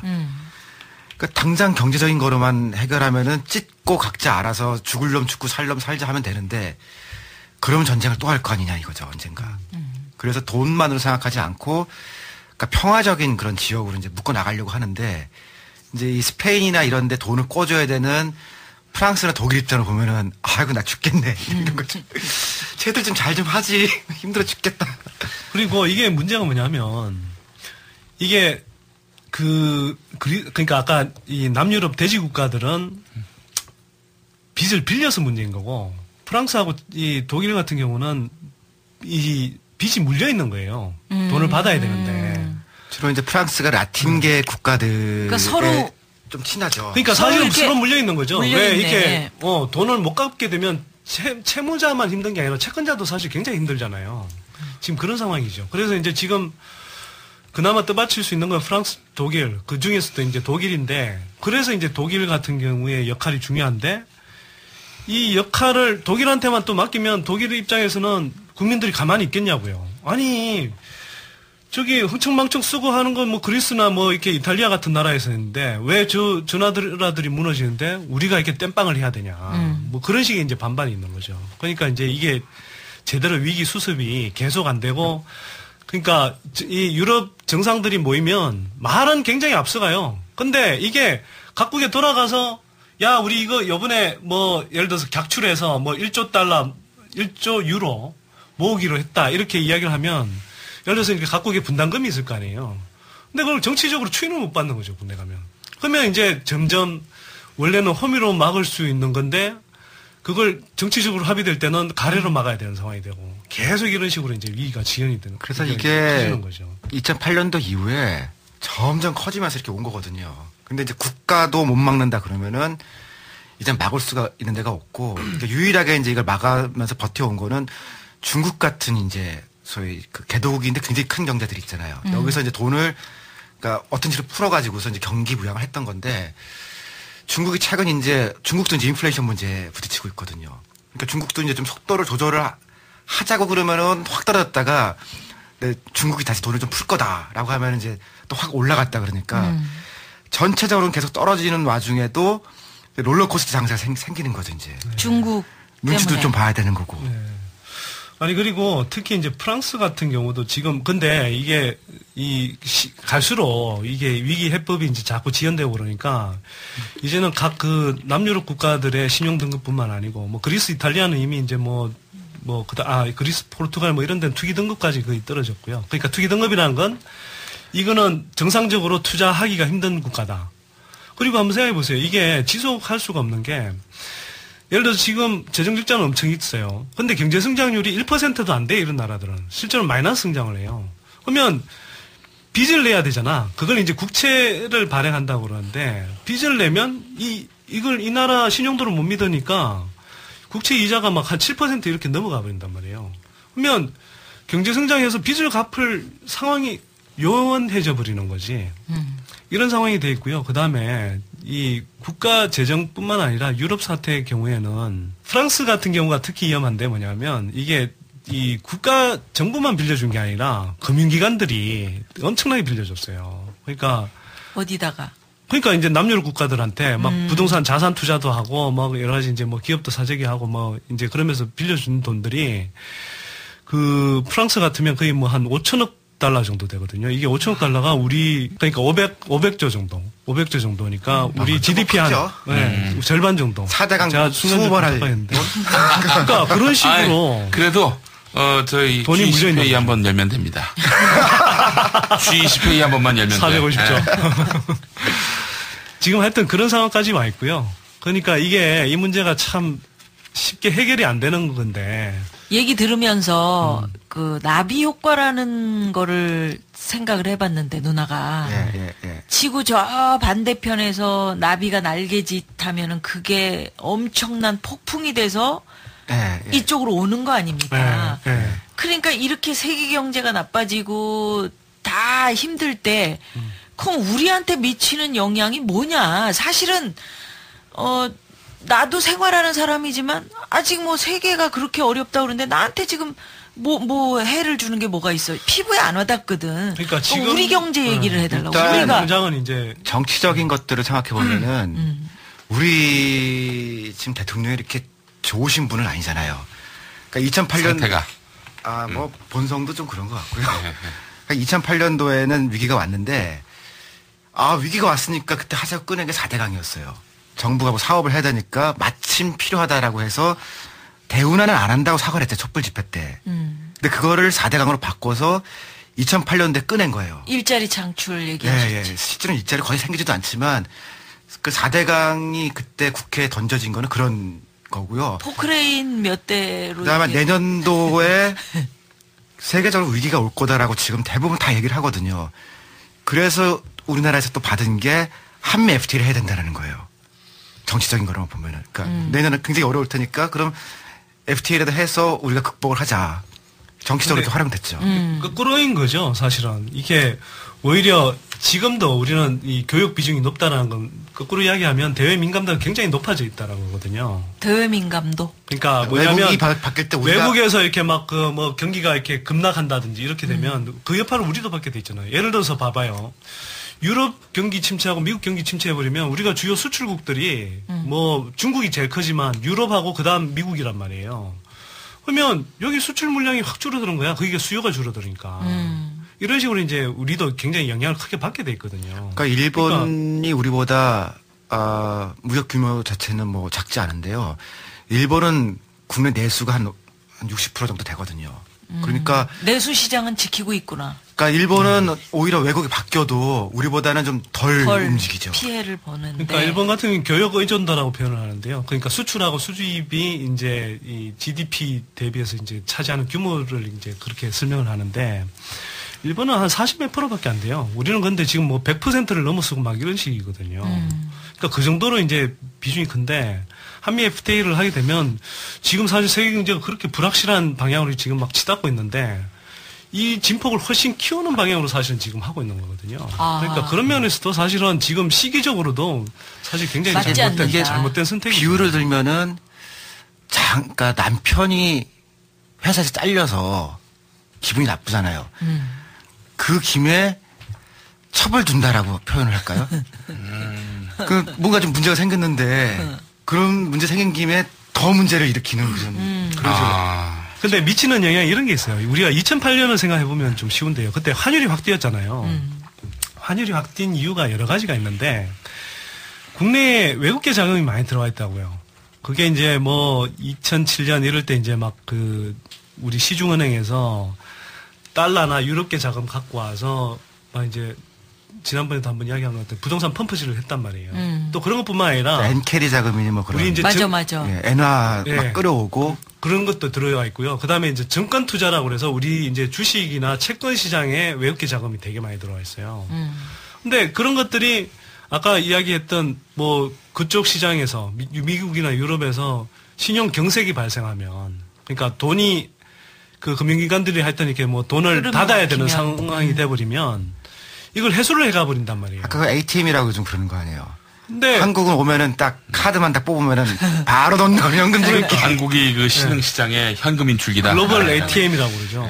그래서 글로벌 허구의 다른 의미죠. 그러니까 이게 쫙 빠져나가 버리면 그렇게 되면은 이게 외국계 자금이 확 빠져나가면서 환율이 뛰게 돼 있었던 상황인데 거기에 대고 그런 상황도 지금 갈피를 못 잡고 그때 이야기한 게 뭐냐면 수출 대기업들 위주로 경제 성장하겠다는 식으로 환율을 계속 올린다는 식으로 이렇게 말을 해버린 거죠. 그러니까 이제 막 진짜 불 붙고 있는데 기름을 확 끼얹어 버린 거고. 근데 이때 정말 제가 기가 정말 답답한. 근데 왜 그랬지?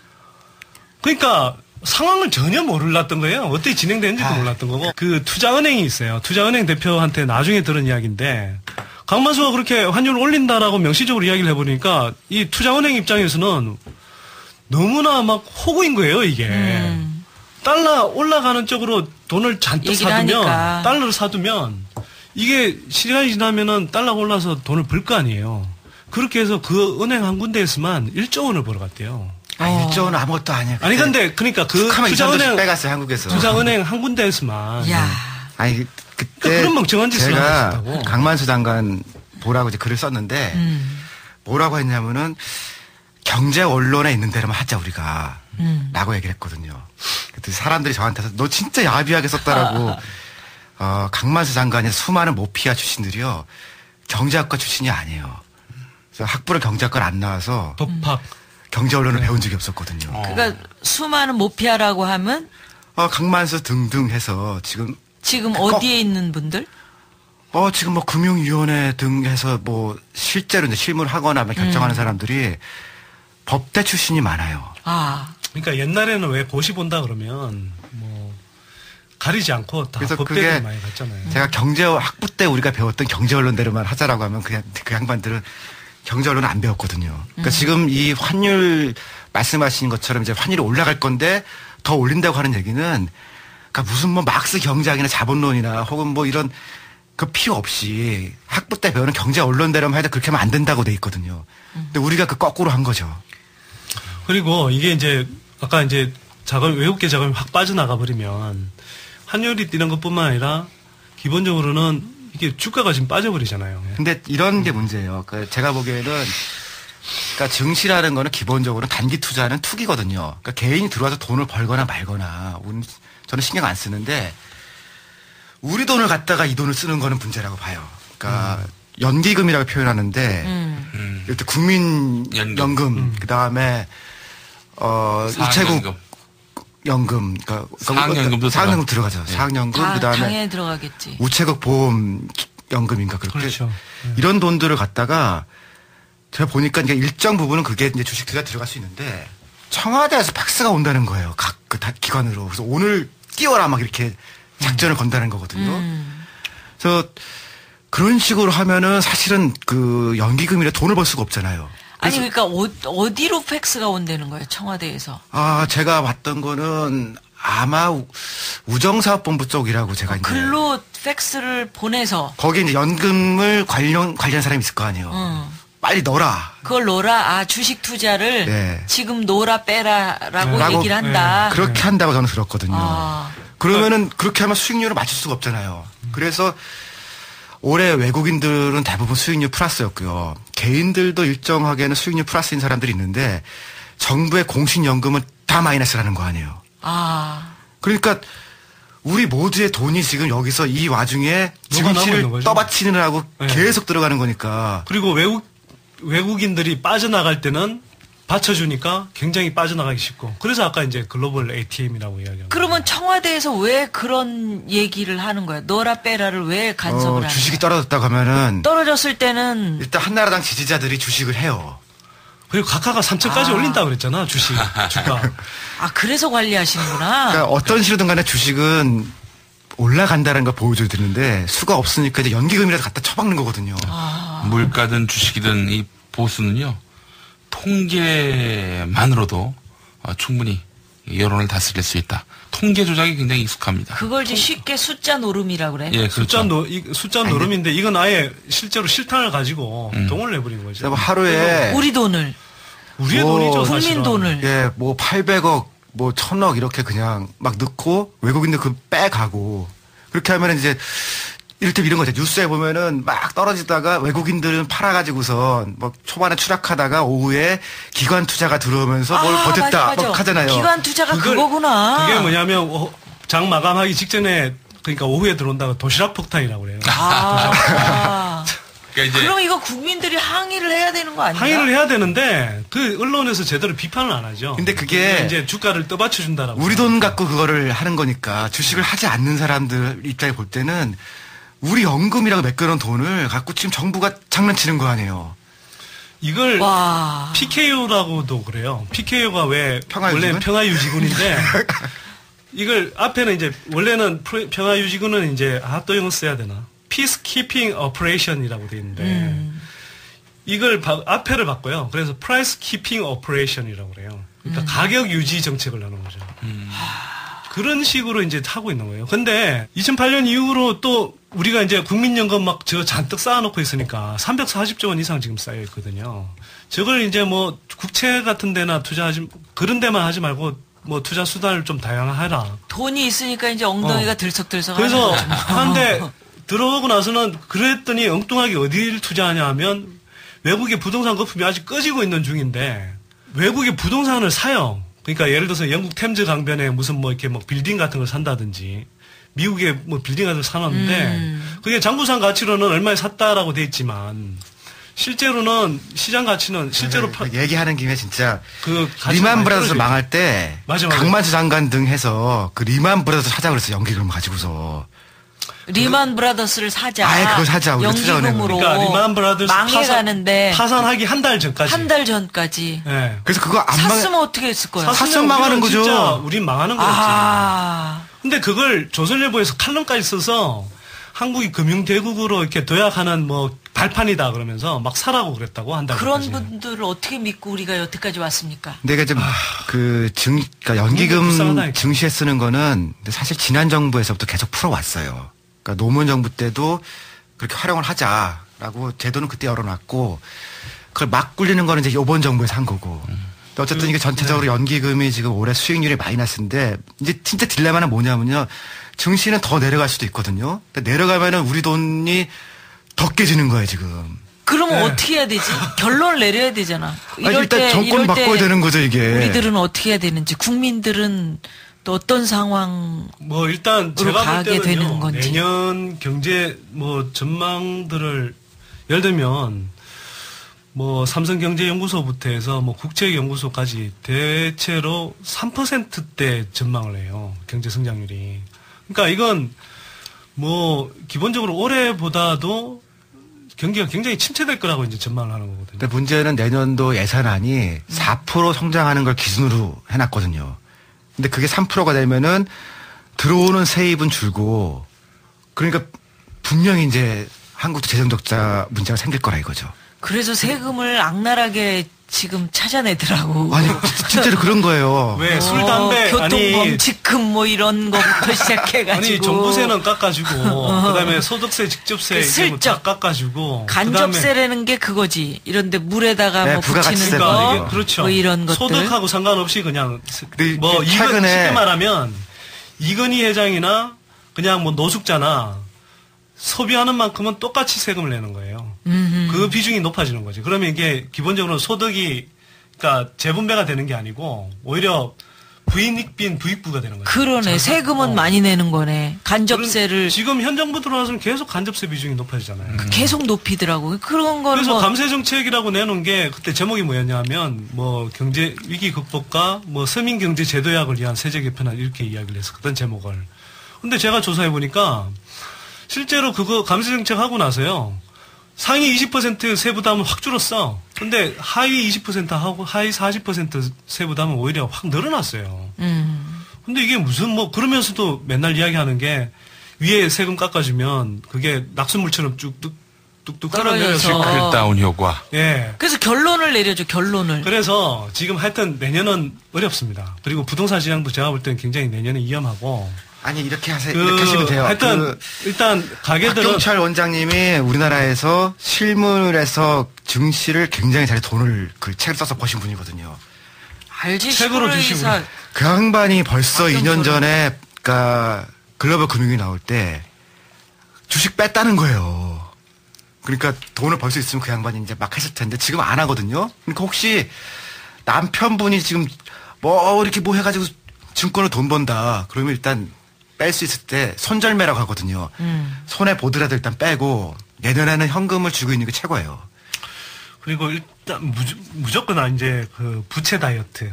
그러니까 가능하면 새로 빚을 져서 뭐 무리하게 뭐 투자를 한다든지 그런 건 좀 가능하면 피하는 게 좋고요. 특히 뭐 부동산 같은 건 진짜 지르면 안 되고 있는 빚도 가능하면 이게 참 쉽지는 않은데 빨리 있는 갚아. 빚도 가능하면 그러니까 이자율을 조금 계속 묶고 있지만 물가 상승률이 이렇게 올라가면은 이게 언제까지 묶을 수 있다는 그렇지. 보장이 없거든요. 변동 지금도 그러니까, 뭐 변동으로 이자율이 예, 올라갈 거다라고 일단 봐야 되고, 그러니까 일단 꼭 필요한 소비 아니면은 줄이고 부채도 줄이고, 그 다음에 주식은 이렇게 어려울 때는요 기관 아니면 개인은 진짜 이익 보기 어렵거든요. 지난 여름에 주식 뚝뚝 떨어질 때 그때마다 몇 명씩 자살했잖아요. 진짜로 가슴 아프더라고요. 네. 자, 우리가 이렇게 길게 얘기를 했는데 누나 입장에서는 어찌됐건 황금잎을 한번 찍어보고 싶다.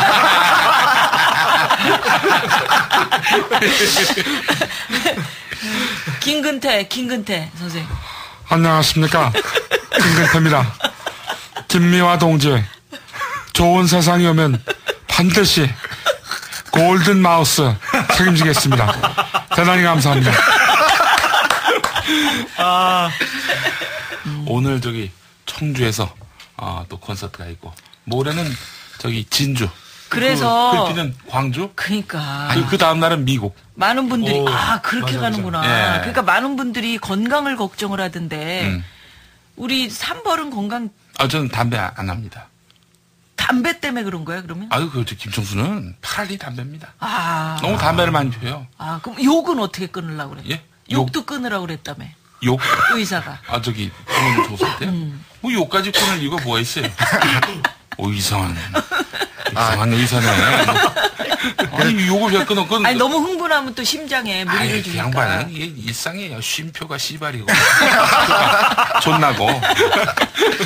그래서 다음 주에 그 미국 가고 정봉주 의원님 못 가신다며요. 예, 못 가셔가지고. 저희 프로에 다음 주에 나오시기로 하신 것 같은데. 그래서 나오실까 싶은데, 프로그램에 도움이 전혀 안 될 겁니다. 아니야. 다음 주 주제가. 다음 주에 우리가 그 정봉주 의원한테 딱 맞는 주제를 정했어. 어떤 겁니까? 이미 정했어. 그건 비밀. 비밀. 그 정봉주 의원이 나오세요 그랬더니 아까 이거 다음 주에 바쁜데 책 쓰고 뭐 마지막 바쁜데 막 그러더니 딱 가면서 이런다. 제 전화번호 알죠? 전화 주세요. 딱 하면서 가. 주제가 딱 꽂혔거든요. 그건 나온다는 얘기예요. 예. 그래서 이제 우리 시사돼지는 미국 잘 다녀오시고 우리 정봉주 의원하고 잘 녹음하신 거를 미국에서 받아가지고 편집을 거기서도 미국 가서 편집하려고. 그렇습니다. 국제 편집. 글로벌. 근데 일정 소화가 되시겠어요? 이번에도 그 여의도 공연 앞두고 그 새벽에 편집하고 공연 간 거 아니에요, 여의도에. 그렇습니다. 체력이. 아니 뭐 미안해서 말도 못 꺼내겠더라고. 근데 사실은. 살 빠지면은 그러면 시사돼지가 아닌데 어떡하지? 안 빠지. 왜 안 빠지는 잘 거야? 유지하겠습니다. 그러니까 많이 먹어야 앞에 이렇게 초콜릿 펼쳐놓고 뭐 살이 안 빠지냐고 그래. 먹게 해놓고. 이거 맛있는 초콜릿이에요. 박수 치고 끝내야 돼. 끝.